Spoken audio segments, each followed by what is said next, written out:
अस्सलाम वालेकुम viewers, welcome to my YouTube channel. हम डिस्कस कर रहे थे मीट्रिक स्पेस। आज का हमारा जो मेन टॉपिक है वो कॉची सीक्वेंस होगा। सबसे पहले हम थोड़ा सा बाउंडेड सीक्वेंस के बारे में देखेंगे और हम फिर मूव करेंगे कॉची सीक्वेंस की तरफ। उसका थ्योरम भी हम देखेंगे कि हर कन्वर्जेंट सीक्वेंस जो है वो कॉची सीक्वेंस होता है और हर कॉची जो है वो कन्वर्जेंट नहीं होता। मेन हमारा वो टॉपिक है। बाउंडेड सीक्वेंस को सबसे पहले उसकी डेफिनेशन देख लेते हैं, फिर इसका एक थ्योरम है वो सॉल्व करते हैं, हम आगे मूव करेंगे। A sequence in a metric space is said to be bounded if there is a real number m and a point small x such that the distance between sequence and that point must be less than some real number m. Bounded sequence में ये होता है कि आपके sequence action और जिसको वो approach कर रहा है उस पॉइंट के दरमियान जो फासला किसी ख़ास रियल नंबर से कम हो। ठीक है, उस ख़ास रियल नंबर को हमने m का नाम दिया हुआ है। तो अगर उनका डिस्टेंस जो है ख़ास रियल नंबर से कम हो तो फिर हम ऐसे सीक्वेंस को कहते हैं बाउंडेड सीक्वेंस। मतलब क्या है कि उन दोनों का डिस्टेंस जो है वो इन्फिनाइट ना हो, फाइनाइट किसी रियल नंबर से कम हो, तो फिर हम कहेंगे कि वो सीक्वेंस जो है वो बाउंडेड सीक्वेंस है। अच्छा, एक थ्योरम है हमारे पास कि कन्वर्जेंट सीक्वेंस जो मीट्रिक स्पेस में है वो बाउंडेड होता है। कन्वर्स के बारे में क्या ख्याल है, इसको हम देखते हैं। तो हमें कहा गया है कि कन्वर्जेंट सीक्वेंस जो है उसको हमने बाउंडेड प्रूव करना है। तो हम सपोज करेंगे let x n is convergent sequence. अगर ये आपके पास कन्वर्जेंट सीक्वेंस है तो फिर ये कन्वर्जेंट सीक्वेंस की जो डेफिनेशन है उसके ऊपर भी पूरा उतरेगा। लेट हम करते हैं कि जो हमारा एप्सिलॉन है वो 1 की इक्वल है, जो कि ग्रेटर देन 0 है। तो हमने डेफिनेशन में पढ़ा था कि d of x n x less than epsilon for all n greater than n not. ठीक है, तो ये हमने डेफिनेशन में पढ़ा था। अब यहाँ पे यही डेफिनेशन अप्लाई करते हैं। तो d of x n x less than 1 for all n greater than n not. ये क्यों डेफिनेशन हमने लिखी है, क्योंकि हमें बताया गया है कि वो सीक्वेंस जो क्या है वो कन्वर्जेंट सीक्वेंस है। अब लेट एम, ठीक है, एम हम सपोज करते हैं सच दैट, किस तरह कि एम जो है वो मैक्सिमम है किसका, 1 का, d of x one x का, d of x two x का, up to so on x n minus 1 into x, ये डीज के साथ आएगा।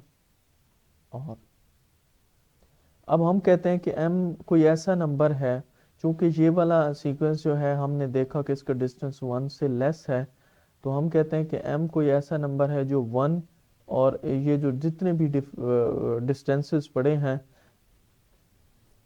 यानी कि जितनी भी चीज़ें इसके अंदर पड़ी हैं ये सारी ओब्वियसली लेस देन 1 ही है। ठीक है, कैसे, यहाँ से आप देख सकते हैं, यहाँ पे n की वैल्यू आप रिप्लेस करते हैं, ये सारी के सारे x1, D of x1 x, D of x2 x, D of x3 x, ये सारे के सारे क्या हैं, लेस देन 1 ही है। और एक 1 है, तो इन सब का जो मैक्सिमम है उसको हमने m का नाम दे दिया। तो फिर ऊपर वाली जो इक्वेशन है ये वाली, इसको हम लिख सकते हैं d of x n x less than or equal to m for all belongs to। ठीक है, तो यहाँ पे फिर हम लिख सकते हैं कि ये जितने भी सीक्वेंसेस हैं ये ख़ास नंबर m से छोटे हैं। दिस शोज दैट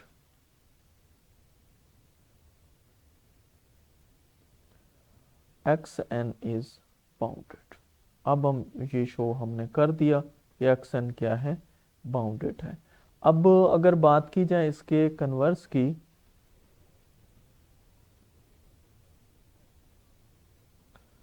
तो कन्वर्स में ये हमने साबित करना है कि हर बाउंडेड सीक्वेंस जो है वो कन्वर्जेंट होता है। ठीक है, तो let x n is equal to -1 raise to power n. ठीक है, ये हमने कोई सीक्वेंस ले लिया है। अब अगर इस सीक्वेंस को खोल के देखा जाए, अगर फर्ज करें n बिलोंग्स टू n आप ले लें, अगर आप इसकी पावर 1 लें -1 आएगा, 2 लें तो +1 आएगा, 3 लें -1 आएगा, 4 लेंगे +1 आएगा, और ये सिलसिला चलता रहेगा। ठीक है, आपको कहीं पे भी कोई और जवाब नहीं आएगा, बल्कि -1 +1 -1 +1 ही आंसर आएगा। इसका मतलब है ये बाउंडेड सीक्वेंस तो है। बाउंडेड, ये बाउंडेड किस में है जी? ये बाउंडेड है आपके पास -1 और 1 के दरमियान। ठीक है, ये बाउंडेड है। लेकिन क्या ये कन्वर्जेंट है? तो ये हमारे पास कन्वर्जेंट नहीं है, क्योंकि ये किसी खास पॉइंट को जो है वो कन्वर्ज करना चाहिए, लेकिन ये ना तो -1 को कन्वर्ज कर रहा है और ना ही +1 को। अगर इसकी अलग-अलग लिमिट इसके सब सीक्वेंस हम ले लें, वो कन्वर्ज ज़रूर करेंगे, लेकिन ये कन्वर्ज नहीं कर रहा। कन्वर्ज करना चाहिए सिर्फ एक पॉइंट की, जो कि उसकी लिमिट होती है, लेकिन ये -1 को भी जाएगा, +1 को भी जाएगा। ठीक है, इस टाइप के जो सीक्वेंस होता है उसको हम अल्टरनेटिंग सीक्वेंस कहते हैं। तो ये एक बाउंडेड तो था, लेकिन ये कन्वर्जेंट नहीं है। So converse is not true, converse true नहीं। ओके, नेक्स्ट हम अपने जो है वो टॉपिक की तरफ आते हैं, और वो है हमारे पास क्वाशी सीक्वेंस। जो हम डिस्कस आज करना है बड़ा ही इम्पोर्टेंट है। इसके थ्योरम्स पेपर में आते हैं, और इसके साथ साथ एमसीक्यूज में भी इसके बारे में बहुत पूछा जाता है। A sequence xn is a metric space is x is said to be Cauchy sequence if for every epsilon greater than 0 there exists a positive integer n naught such that d of xn less than epsilon for all mn greater than n। अब convergent sequence में हम single एक sequence लेते थे, उसको show करते थे कि वो किसी पॉइंट से उसका फासला जब एप्सिलॉन से कम रह जाए तो हम कहते थे कि वो जो सीक्वेंस है उस पॉइंट को कन्वर्ज कर जाता था। यहाँ पे हम ये कह रहे हैं काशी सीक्वेंस के अंदर कि एक खास स्टेप के बाद जब आपका m और n जो है वो ग्रेटर देन n0 हो जाए, इस n0 वाले पुल से जब हम गुजर जाएंगे, उसके बाद क्या होगा, जो सीक्वेंस है उसके दो टर्म्स के दरमियान गैप बहुत ज़्यादा कम रह जाएगा।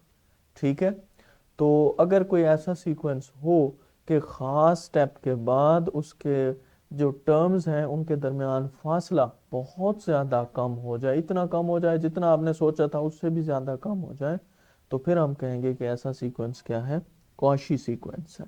ठीक है, यानी कि हम कहते हैं ज्योमेट्रिकली हम ये कह सकते हैं कि जो गैप होता है काशी सीक्वेंस की टर्म्स के दरमियान, वो कम से कम होता जा रहा है जितना आप इन्फिनिटी की तरफ मूव करते जाते हैं। ठीक है, या इसको हम ऐसा भी कह सकते हैं कि a sequence xn in a metric space X is said to be a Cauchy sequence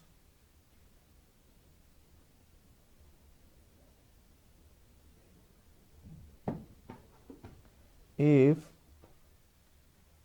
d of xm xn approaches to 0 as mn approaches to infinity। ठीक है, यानी कि mn का जो डिस्टेंस mn अगर इन्फिनिटी को पहुंच जाएंगे, यानी कि इतना दूर ज़्यादा आप लिमिट्स के चले जाएंगे, तो फिर आपका क्या होगा, जो दो टर्म्स हैं उनके दरमियान डिस्टेंस 0 को अप्रोच कर जाएगा। ठीक है, यानी कि इतनी ज़्यादा टर्म्स आप लेंगे कि आप समझते हैं कि इन्फिनिटी को अप्रोच कर रही हैं, तो फिर उन टर्म्स के दरमियान जो डिस्टेंस है वो 0 को अप्रोच कर जाएगा। ये है आपके पास काशी सीक्वेंस की डेफिनेशन। हमारे पास बहुत ही मशहूर थ्योरम है, every convergent sequence in a matrix space is a Kashi sequence. What about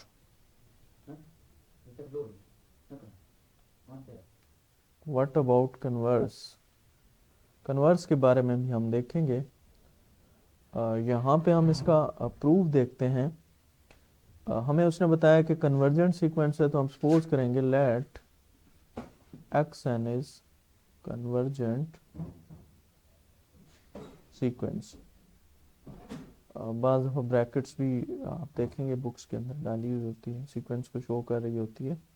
ठीक है, तो let small x belongs to capital x, ठीक है, बी इट्स लिमिट।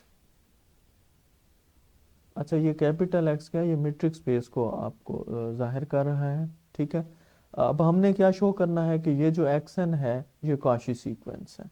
ठीक है, तो जैसा कि आपने डेफिनेशन देखी हुई है, let epsilon greater than 0 be any real number, ये कोई रियल नंबर हो सकता है अपसाइलन ग्रेटर देन 0। तो हमें पता है कि एक्स एन जो है वो कन्वर्ज कर रहा है इस एक्स को, क्योंकि ये इसकी लिमिट है, तो उसका यही मतलब है कि ये एक्स एन जो है इस एक्स को कन्वर्ज कर रहा है। तो as x n converges to small x, then there exists a positive integer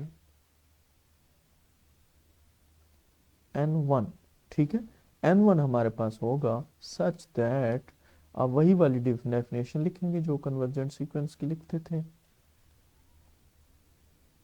epsilon by 2 for all n1 greater than, sorry, for all n greater than n not. ये n not भी ना समझ लीजिएगा इसको,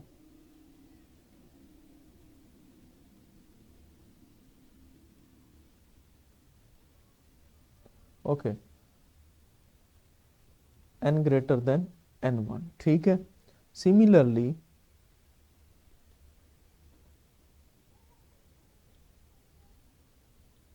for epsilon greater than 0 there exists a positive integer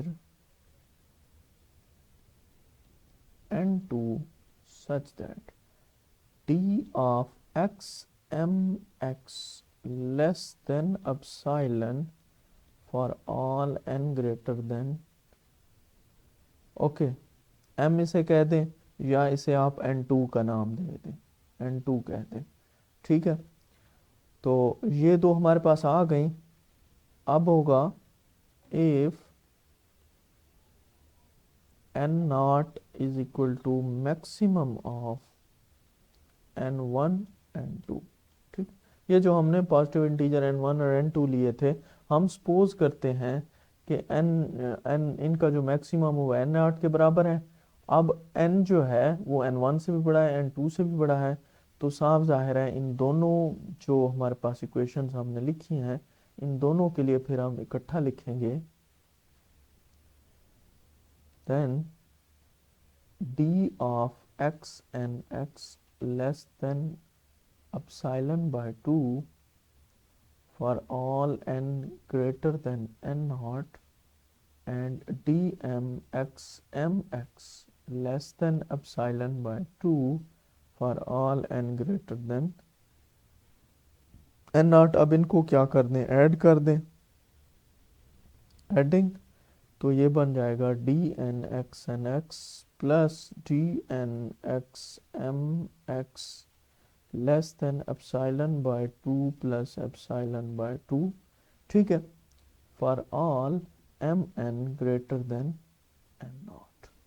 ठीक है, अब इनको जब ऐड किया तो ये क्या बन जाएंगे, ये बन जाएंगे डी ऑफ, इसको थोड़ा सा इसको तरतीब अगर हम चेंज कर दें तो मीट्रिक स्पेस के अंदर कोई फ़र्क नहीं पड़ता, एक्स को पहले एक्स एन बाद में, इनको ऐड करेंगे तो ये एप्सिलॉन के इक्वल आएगा for all m n greater than और इक्वल टू एन नॉट। अब ट्रायंगुलर इनइक्वालिटी अगर लगाते हैं तो ये बराबर होगा d x n x m के less than epsilon for all m n greater than n naught, which is Cauchy sequence.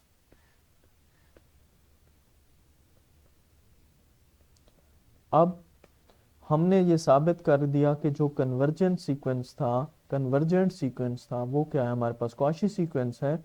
अब हम सपोज करते हैं कन्वर्सली हम ये देखेंगे कि क्या Cauchy सीक्वेंस जो है वो कन्वर्जेंट होना उसका लाजमी है या नहीं है लाजमी। तो इसके लिए आप लेट करेंगे, let xn is equal to 1/n। ठीक है, ये हमने क्या किया, एक सीक्वेंस ले लिया और ये कौन सा सीक्वेंस है, ये Cauchy सीक्वेंस है। कैसे Cauchy सीक्वेंस है कि इसमें अगर मैं इसके ऊपर Cauchy सीक्वेंस की डेफिनेशन अप्लाई करूं, ठीक है, इस तरह होती है। इसको मैंने लेस देन एप्सिलॉन करना है, तो ये जो है xn माइनस xm, ठीक है, ऐसे भी लिखा जाता है डिस्टेंस फार्मूला। ओके, तो ये होगा 1/n माइनस 1/m, और ये जो है लेस देन होता है किसके, अगर हम ट्रायंगुलर इनइक्वालिटी इसके ऊपर अप्लाई करें तो 1/n plus 1 minus 1/m less than 1/n plus less than 1/m। अब ये क्या है, d ऑफ xn xm है। अब यहाँ पे देखें कि हम यहाँ से कह सकते हैं कि d of xn xm approaches to zero. ये कब ज़ीरो को अप्रोच करेगा, अगर आपका n भी इन्फिनिटी को अप्रोच करे, m भी इन्फिनिटी को अप्रोच करे। 1/infinity 0, 1/infinity 0, 0 0, 0 जमा 0 0 बनेगा। तो d ऑफ xn xm कब ज़ीरो को अप्रोच करेगा, when m n approaches to infinity, जब ये इन्फिनिटी को अप्रोच कर जाएंगे। तो यहाँ से हमने ये शो किया कि ये जो हमने सीक्वेंस लिया है ये क्या है, Cauchy सीक्वेंस है। अब हम ये शो करेंगे कि क्या ये कन्वर्जेंट भी है या नहीं। तो हम यहाँ से देख लेते हैं, लिमिट लगाएं इसके, n goes to infinity xn, इसके ऊपर भी लिमिट लगाएं, n goes to infinity 1/n। तो ये किसको अप्रोच कर रहा है, जीरो, इसका आंसर आ गया ना, 1/infinity 0 को अप्रोच कर जाएगा। अब यहाँ पे देखें, हम कह सकते हैं कि dxn x, ठीक है, ये 0 को अप्रोच करता है जब आपके पास n अप्रोच करता है इन्फिनिटी को। लेकिन but 0 does not belongs to, okay, 0 1, ठीक है, 0 इसको जो है x को बिलोंग नहीं करता। तो इसका ये मतलब है, यहाँ पे जो हमने सीक्वेंस लिया था ना, इसके साथ एक मैट्रिक भी डिफाइन करनी थी 0 1। तो यहाँ से हम कह सकते हैं कि ये कन्वर्जेंट सीक्वेंस नहीं है।